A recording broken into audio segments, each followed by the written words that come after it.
Hi, I'm Ryan Szymanski, curator for Battleship New Jersey Museum and Memorial. And today we're going to be taking a tour of part of the former Philadelphia Navy Yard.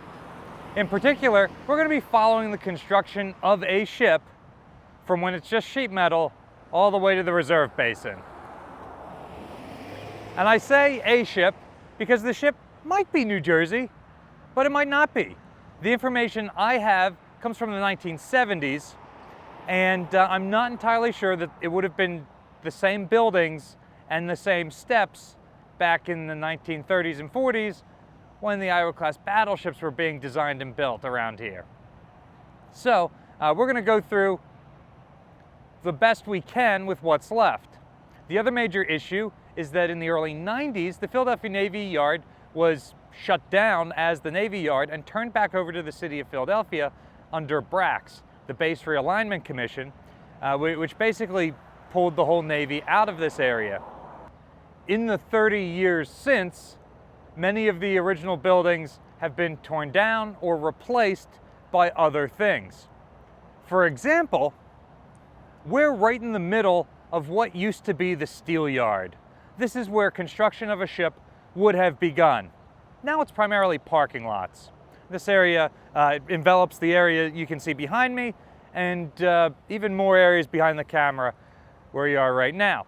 So, the steel for building these ships would have come from mills all around. Pennsylvania is pretty famous for that, especially out in the western part of the state.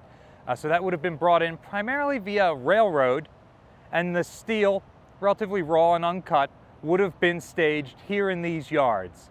Then from here, it starts to take shape.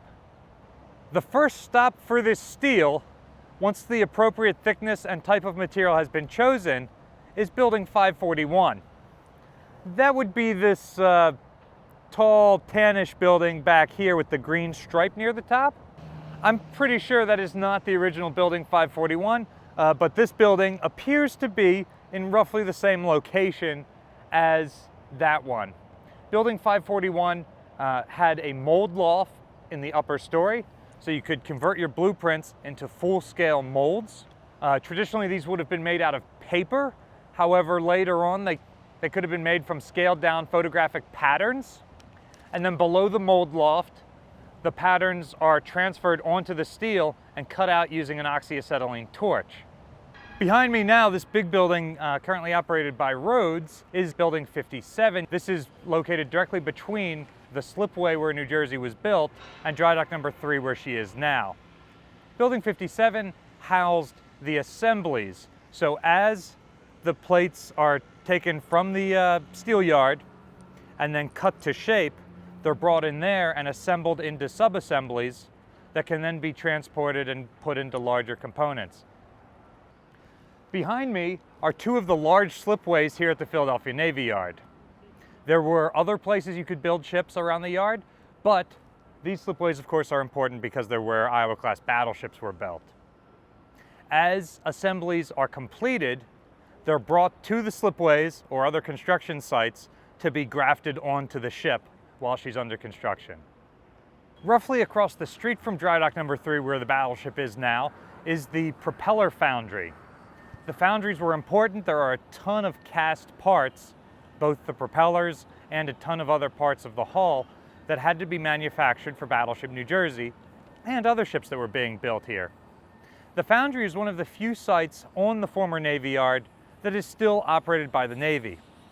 They still have a team in there that are still building propellers for Navy ships.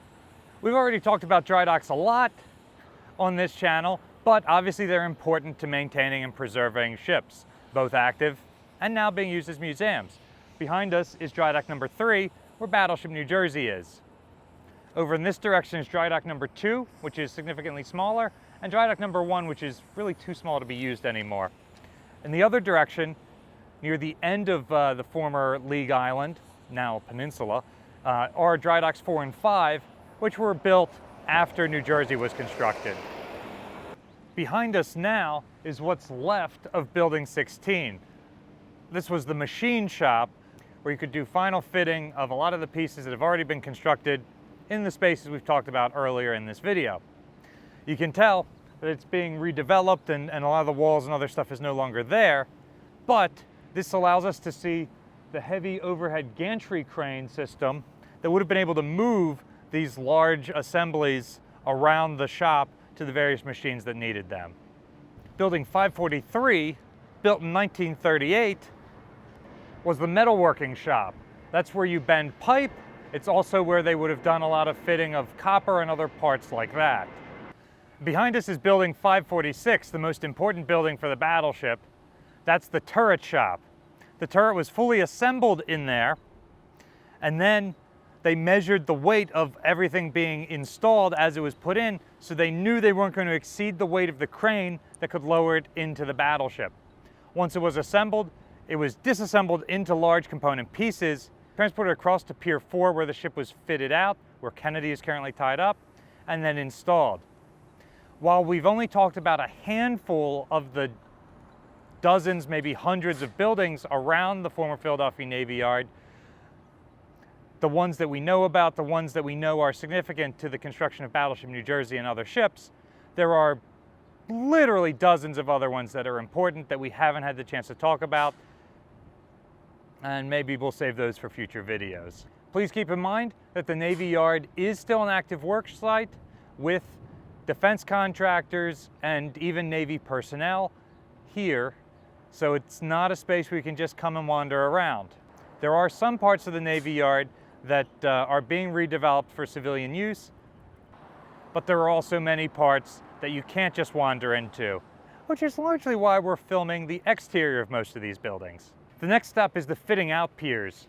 For a ship like New Jersey, she is launched, she goes into dry dock to have her rudders and propellers installed, and then she's brought to the fitting out piers for completion.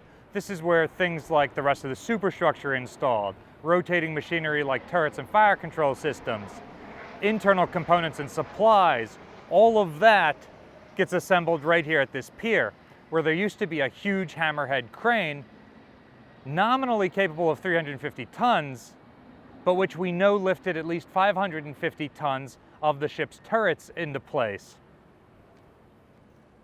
Since the Philadelphia Navy Yard is no longer used to actively build ships, there are no ships fitting out here, and the crane has already been removed. However, John F. Kennedy, the aircraft carrier about to be scrapped, is an example of one of the mothballed ships sitting here. In addition to the ships under construction, which would often be on the outer side of League Island, the inboard part of League Island, now turned into a basin, is where the reserve ships are kept, known as the reserve basin. Larger reserve ships are often docked out here, like Kennedy. Those of you who came down in the 90s would remember Wisconsin and Iowa being nested here. Generally, it also serves as overflow for the reserve basin, and some ships about to go into the reserve basin are here to receive work before they get towed in there. While we've been talking about the early parts of a ship's life, then a ship goes out and does its whole service life, the end of the ship's life usually is like Kennedy, where it is brought to a reserve area like Philadelphia here. From the reserve basin, ships find out what their next assignment will be. Some of them end up being turned into razor blades. Some of them serve their countries during sink exercises, where they're expended in weapons tests or training. Other ships are turned into artificial reefs, and a handful get selected to serve their country again as museum ships, this time as educational and recruitment tools as opposed to active frontline warships. What do you think is the best method of disposal? Let us know in the comment section down below. Also, if you used to work at the Philadelphia Navy Yard, let us know what shop you worked in. Battleship New Jersey receives operating support from the New Jersey Department of State, also from a number of other businesses and private individuals like yourselves. We really appreciate your support. There's a link in the description below if you'd like to donate to support the museum. You can also support us by liking, sharing, and subscribing so more people find out about us and the channel. Thanks for watching.